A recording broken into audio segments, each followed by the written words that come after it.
to the organizers for the invitation. Today I'm going to be talking about compounds that bind to hemoglobin and prevent the hypoxia-induced sickling. Okay. So these compounds are very different from the current several compounds that are being developed that especially target the secondary pathophysiology. Sickle hemoglobin, as you all know, has a very low affinity for oxygen, and as a result leads to a rapid deoxygenation and leading to a high concentration of deoxyhemoglobin. And this leads to polymerization and then results in several secondary pathophysiology, as I said, and most of the compounds that are being developed do target this secondary effect. Now, our compounds do bind to either deoxyhemoglobin or oxyhemoglobin and shift the equilibrium to the high affinity relaxed state, and thus preventing the hypoxia-induced polymerization. Previous studies have suggested involvement of 2,3-DPG, which is found to be high concentration in sickle RBC, although not without controversy. However, recent studies by my collaborator, Yang, who did talk about this in her talk, do actually confirm that 2,3-DPGs involved in the molecular pathogenesis of the disease, in addition with S1P. And she did an elegant study that showed that by decreasing S1P, you also decrease 2,3-DPG that prevent polymerization and sickling. So this is a viable place to prevent polymerization if you can reduce 2,3-DPG and S1P. However, today, as I said, I'm going to be talking about direct targeting of hemoglobin. So how are we doing this? Basically, we're looking for drugs that bind to hemoglobin and affect the protein allosteric activity. Okay, either they bind to the oxyhemoglobin or bind to the deoxy and shift the equilibrium to the high O2 affinity relaxed state. And here I show 4 classes of compound. There are more, but I'm going to talk only about 4 classes of these compounds. The first is aromatic aldehydes that are found to bind to the alpha cleft of the hemoglobin. These aldehydes form a shift base with the N-terminal valine 1 amine, the free amine. And as a result, it's able to stabilize the liganded hemoglobin, shift the equilibrium to the high O2 affinity state, which doesn't polymerize. Now, these 3 classes of compounds, including the Michael acceptors, isothiocyanate thioderivatives, they bind to 1693 on the beta chain, which is located on the surface of the protein. They form covalent interaction.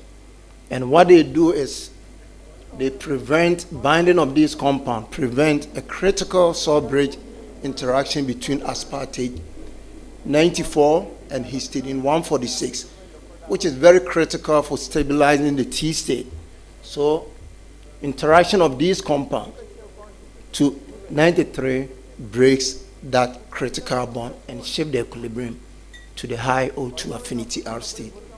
We studied several of these Michael acceptors, and it started with a report of itacranic acid that was reported to interact with 1693 and showed high O2 affinity. So basically, we came up with a new pharmacophore and tested these compounds. Unfortunately, these compounds, instead of increasing the oxygen affinity of hemoglobin, rather decreased it and resulted in pro-sickling.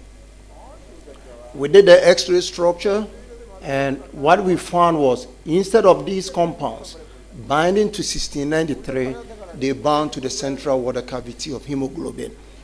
And that's explaining why they are decreasing the oxygen affinity of hemoglobin.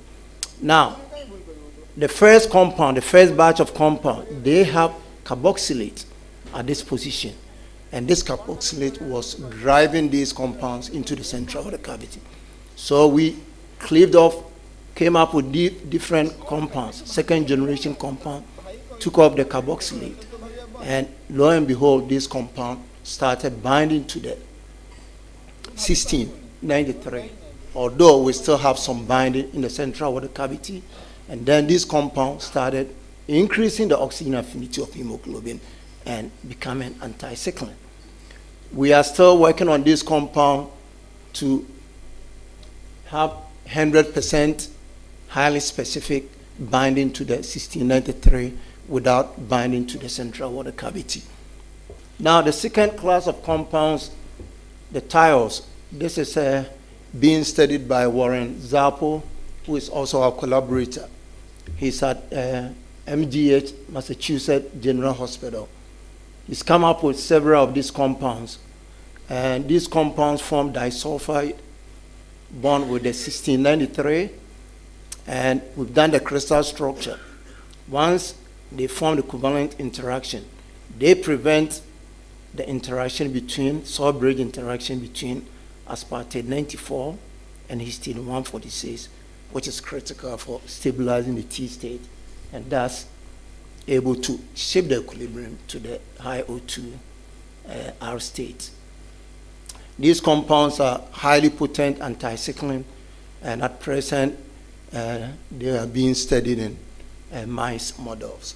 Aromatic aldehydes are the next class of compounds, and these compounds have been studied quite extensively. It dates back about 40 years. Here I show you examples of these aromatic aldehydes. Vanillin, which is found in using as a flavor in vanillin. Pyridoxal, it's a vitamin B6, 5-hydroxymethyl furfural. Now, these compounds, what they have in common is the aldehyde group. Okay. The aldehyde is very, very important. Without the aldehyde, these compounds do not work. The aldehyde is able to form a shift-based interaction with the N-terminal valine 1 amine, the free amine, and as a result, able to modify the hemoglobin. You can follow the modification using HPLC. And the modification is, in most cases, has a direct correlation with increase in HB oxygen affinity, which also correlates with the anti-cycling effect. Now, these compounds have been studied extensively. Vanillin was studied in early phase 1 clinical studies, and it didn't work. And the reason is the aldehyde was completely metabolized in vivo. They didn't have any activity at all. And this was studied by Don Abraham, who was my advisor a long time ago in the 90s.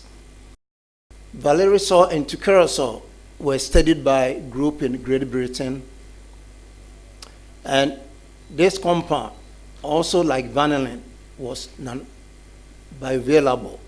The aldehyde was completely metabolized. Then came tucurosol, which was resistant to metabolism, highly potent, and worked beautifully. Okay, it went to phase 2 clinical studies. Unfortunately, this compound binds non-specific. Okay, it binds to the hemoglobin, but it also binds to other proteins, leading to immune-mediated toxicity. So the phase 2 clinical studies was terminated. Recently, we also studied 5-HMF to this compound to phase 1 clinical studies. And like vanillin and valerisol, it also suffered extensively from metabolism of the aldehyde. The current drug that is being studied, which is GBT19, it also has different names, 440 and other names.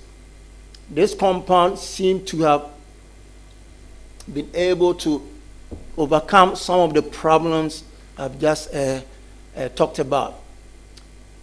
It's very potent, not easily metabolized, highly specific. You give this drug to a mice, most of the drug just goes through the red blood cell. Okay?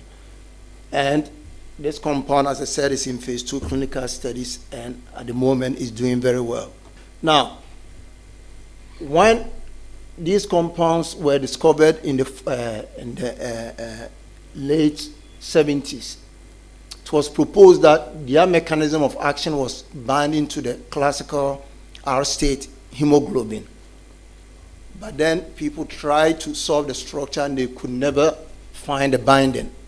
So next, it was proposed that these compounds bind to the T state, the deoxyhemoglobin. Crystal structure showed binding, but very weak.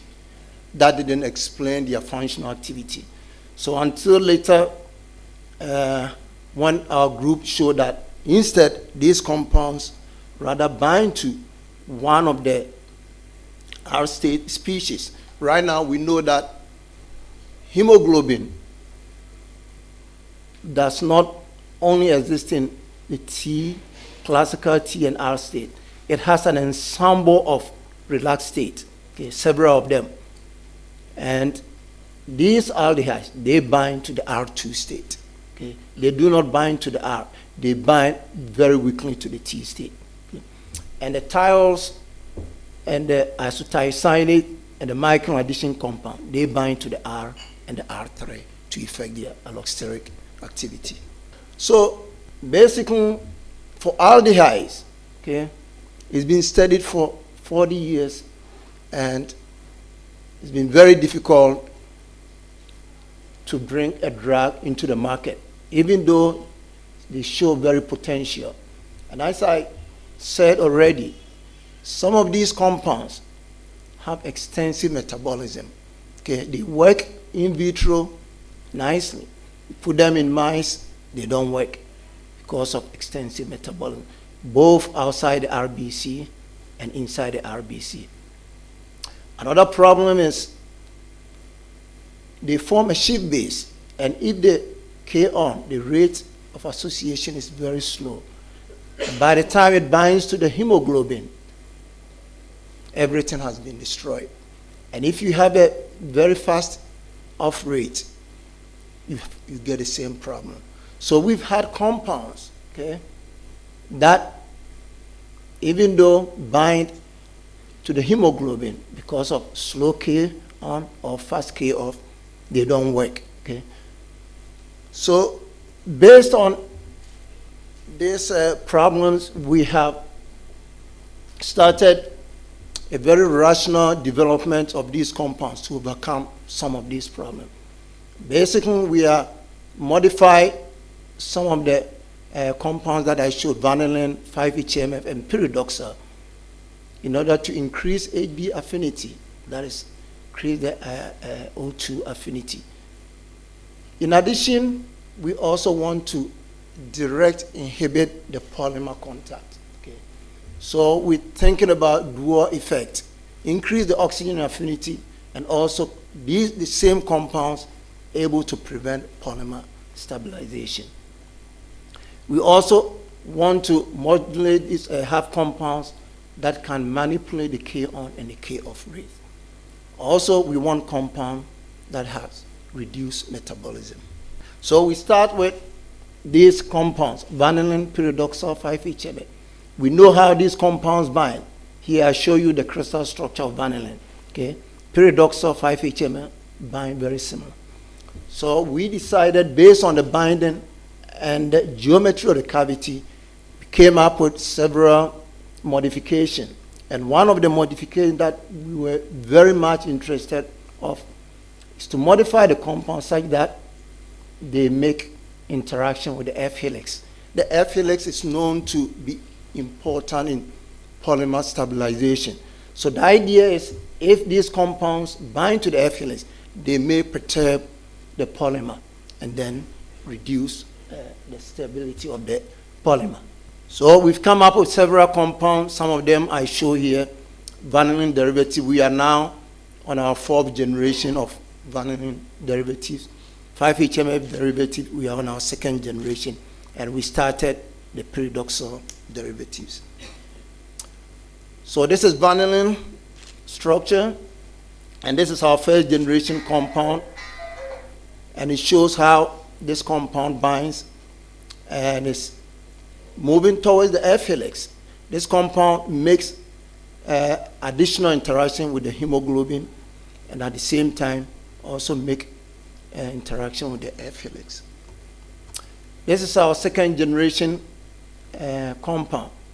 Also, we've improved upon it to make closer interaction with the F helix. Here we show some functional studies. So basically, once we get this compound, we incubate with whole blood and look at how this compound modified hemoglobin and how they affect the oxyhemoglobin affinity. So if you look here, vanillin barely show any potency even at 3 millimolar concentration. However, iron 270 shows significant activity. Okay, and most important, is also sustained even at 6 hours, both modification and increase in oxygen affinity of hemoglobin. These are other compounds, 2nd generation. Okay, they also show significant improvement in potency, and they are also sustained. Now, if you compare with 5-HMF, which went to phase 1 clinical studies, they are significantly potent than 5-HMF. And 5-HMF, you can see, by 10 hours, is back to the baseline. These compounds are sustained beyond 24 hours.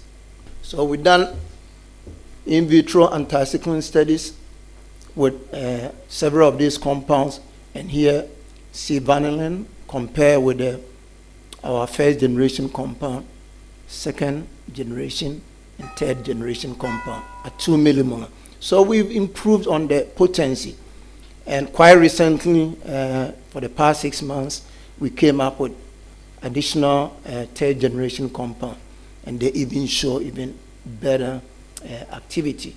Here at 1 millimolar, we are almost, some of the compounds, almost 100% inhibition of sickling, which is getting close to what GBT compounds, also the activity of GBT compound.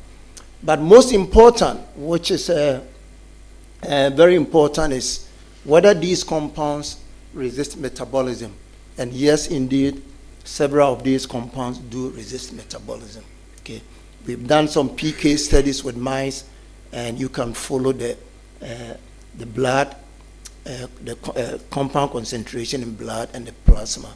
And then you can also follow the PD effect. So you draw the blood ex vivo, you look for adult formation, and you can see that even at a long period of time, the compound is still active in the body. Okay. One problem with these compounds is solubility. We are struggling with solubility and formulation. Okay. We started doing some PD experiments, but due to solubility, it's very hard, especially in oral garbage. So once we overcome that, we're gonna get, we expect to get very good data for the PD studies. Now, these are 5-HMF derivatives. Here you see anticycline effect, 5-HMF. We've also been able to improve on 5-HMF potency. Unfortunately, unlike the vanillin derivatives, these compounds are also highly metabolized. However, we are working on these compounds to improve the PK properties. One of the things that we are doing is nanoparticles, trying to deliver these drugs through nanoparticles. We are also trying to protect the aldehydes with various groups. So these are the people who helped make this come true. So at Virginia Commonwealth University, I'm the lead PI, and then we have co-I's, Zhang, who synthesized all these compounds, and Jürgen Venice, who does the PK studies, and Malik at Children's Hospital of Philadelphia, who does most of the in vitro anti-sickling and in vivo PD/PK studies. And then I have collaborators at Ken Abdul Aziz University, whom I work with the Michael addition compounds. And money is made available from various sources and from NIH and other sources. Thank you.